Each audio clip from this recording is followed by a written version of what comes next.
वह आदमी दहशत से चारों ओर देखने लगा और उसने विशालकाय पैरों की एक जोड़ी को अपनी ओर आते देखा। वह छत से पानी के नीचे छिप गया, जबकि उसके दोनों साथी भी डर के मारे सांस भी नहीं ले पा रहे थे। मेघना, जो उस दैत्य के टकने से थोड़ा ही ऊंचा था, खतरे को भांप गया और भागने की कोशिश करने लगा, लेकिन कुछ ही कदमों के बाद उस दैत्य ने उसे पकड़ लिया और अपने मुंह में ठूंस लिया। ये दृश्य देखकर वह आदमी सन रह गया। उसी क्षण पेड़ के पीछे छिपा सैनिक हिम्मत जुटाकर उस दैत्य की ओर देखा, लेकिन अपनी तीव्र सूंघने की शक्ति से उस दैत्य ने उसे देख लिया। अगले ही पल उस दैत्य ने उस पेड़ को उखाड़ दिया जहाँ सैनिक छिपा था और सैनिक मुड़ा और भागा, लेकिन उस दैत्य ने 2 कदमों में ही उसे एक ही बार में जमीन पर पटक दिया।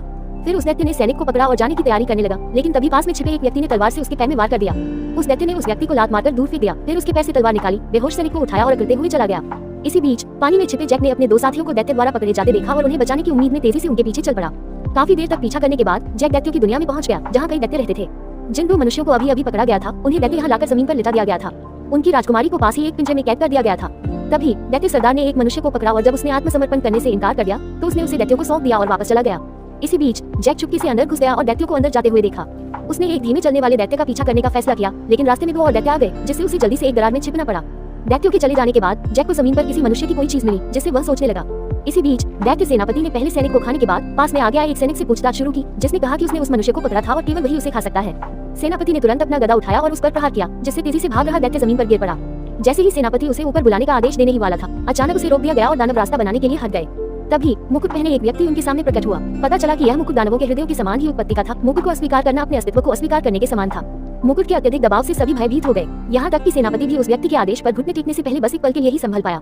राजकुमारी ने जब देखा कि सब कुछ नष्ट हो गया है, तो उसे यह जानकर गहरा सदमा लगा कि मुकुट प्राप्त करने के बाद उस व्यक्ति ने उनके साथ विश्वासघात किया था। उसने दानवों की सेना का नेतृत्व करके अपने क्षेत्र का विस्तार करने का निर्णय लिया, जबकि राजकुमारी और सेनापति को दानवों के भोजन के रूप में परोसने के लिए रसोई में ले जाया गया। जब वे हताशा में थे, तभी जैक वहां पहुंच गया। जैक उन्हें कैसे बचाएगा? उस व्यक्ति को छिपछिपी रोटी पर फेंक दिया गया। उसने पूरी ताकत से खुद को छुड़ाने की कोशिश की, लेकिन रोटी बहुत ही भयानक थी। दुबले पतले शरीर वाले एक दानव ने मुट्ठी भर रोटी उस पर फेंक दी। जैसे ही महिला उस आदमी के लिए चिंतित हुई, दानव की अगली हरकत ने उसे चौंका दिया। दानव ने उस आदमी को लुढ़काकर एक तरफ रख दिया और फिर महिला की ओर देखा। कुछ देर सोचने के बाद वह एक उपयुक्त औजार ढूंढने चला गया। जैसे ही महिला हताश हुई, उसने पीछे मुड़कर देखा तो जैक पास ही छिपा हुआ था। जैक ने मौके का फायदा उठाया और तेजी से महिला के पास पहुंचा। जैसे ही उसने पिंजरा खोलने की कोशिश की, शोर से दानव लगभग सतर्क हो गया। इसलिए उन्होंने पहले काटने वाले तख्ते पर लेटे हुए आदमी को बचाने का फैसला किया।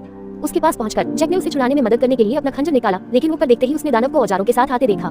जैक ने झट से खंजर उस आदमी को थमा दिया और एक तरफ हट गया। फिर दानव ने 3 लकड़ी की सीखें उठाई और उन्हें काटने वाले तख्ते पर रखे खाने में चुभो दिया।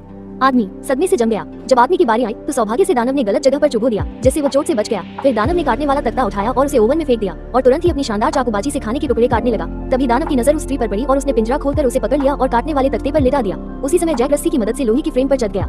स्त्री को खतरे में देखकर जैक ने झट से रसोई का चाकू उठाया और दानव के सिर पर निशाना साधते हुए जोरदार मुक्का मारा। चाकू दानव की गर्दन में जा लगा। असहनीय दर्द से दानव घबराकर चाकू पकड़ने की कोशिश करने लगा, लेकिन वो उसे पकड़ नहीं पाया। इस अफरा तफरी में दानव ने अनजाने में स्त्री को भी घायल कर दिया।